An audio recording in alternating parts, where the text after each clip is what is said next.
شیخ Saadi رحمۃ اللہ تعالی علیہ نے یہاں بڑی خوبصورت بات لکھی ہے. انہوں نے کہا جاہل کے ساتھ کبھی مقابلہ نہیں کرنا چاہیے، بے وقوف کی بات کو برداشت کر لینا چاہیے اور اس کے ساتھ مقابلہ اور اس کے ساتھ مناظرہ مجادلہ یہ انداز نہیں اپنانا چاہیے. انہوں نے واقعہ لکھا کہ ایک شخص تھا، اس کو کتے نے کاٹ لیا. اب وہ درد کی وجہ سے گھر میں کر رہا تھا، اس کی چیخیں نکل رہی تھی، آواز نکل رہی تھی.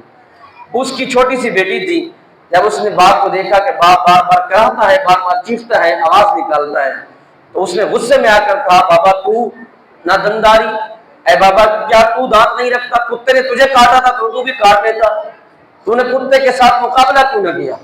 تو اس کے باپ نے اس کو سمجھایا کہ بیٹا کتے کے ساتھ مقابلہ نہیں کیا جاتا، بلکہ کتا اگر کاٹے تو اس کو بدلے کے اندر کاٹا نہیں جاتا، اگر کاٹیں گے تو اپنے دانت خراب ہوں. تو اس لیے شیخ سعدی رحمۃ اللہ تعالیٰ نے کہا شریف آدمی وہ ہے جو خاموش ہو جاتا ہے، آگے سے مقابلہ نہیں کرتا، آگے سے جواب نہیں دیتا. خاموش رہنا اچھی عادت ہے. تو انبیاء نے بھی کوئی گالی نہیں دی، کوئی گولی کی زبان استعمال نہیں کی، بلکہ خاموش ہو گئے. اور قرآن نے بھی یہی کہا جہاں رحمان کے بندوں کی صفات کو بیان کیا ہے وَعِبَادُ الرَّحْمَنِ الَّذِينَ يَمْشُونَ عَلَى الْأَرْضِ هَوْنًا وَإِذَا خَاطَبَهُمُ الْجَاهِلُونَ قَالُوا سَلَامًا.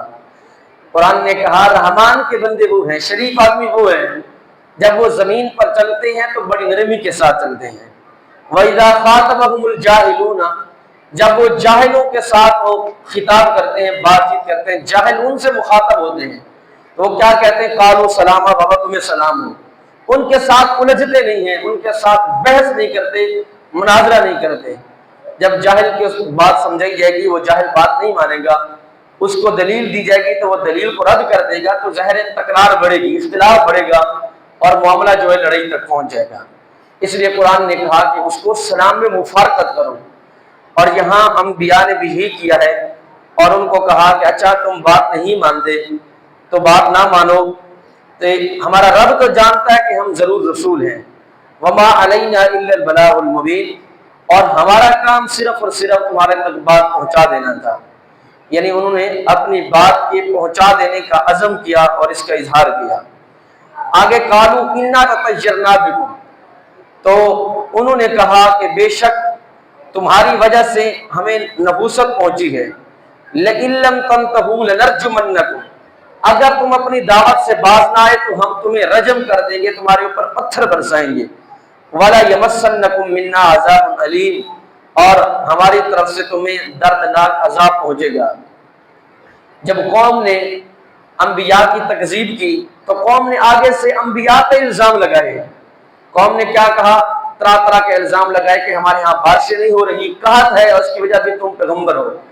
کہا جس دن سے تم رسول ہماری بستی انطاکیہ کے اندر آئے ہو اس دن سے بارشیں بند ہو گئی ہیں، اس دن سے بیماریاں پھیل گئی ہیں اور طرح طرح کے معاملات کے اندر ہم مبتلا ہو گئے.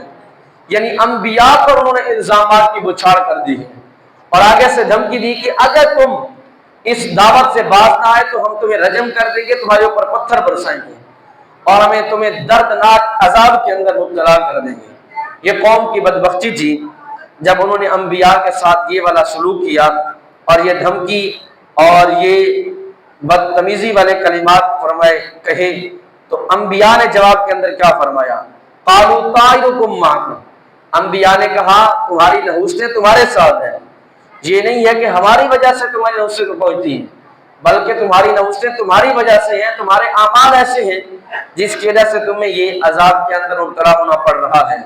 اَإِن ذُكِّرْتُمْ بل انتم قوم مسرفون، کیا ہم تمہیں نصیحت کرتے ہیں اور اس کے بدلے کے اندر تم ہمیں جھٹلاتے ہو، ہمارے اوپر الزام لگاتے ہو، ہمارے اوپر اصلاح کرتے ہو، ہمارے اوپر ہاتھ اٹھاتے ہو.